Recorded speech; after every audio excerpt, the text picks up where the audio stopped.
a very new phase.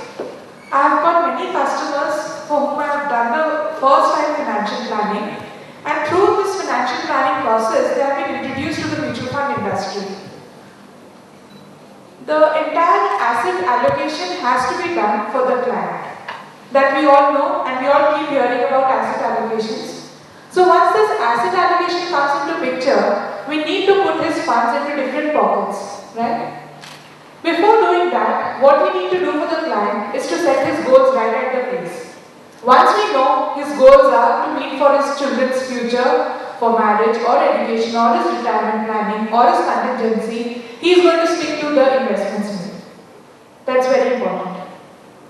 Since most of the goals are long-term in the sense if they are planning for the retirement or for the children education, they are going to stay in the equity market for a longer time, say 5-year plus horizon. So it is more advisable to suggest equity funds to them.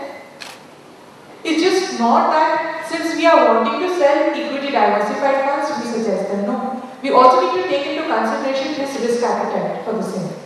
That is very, very important.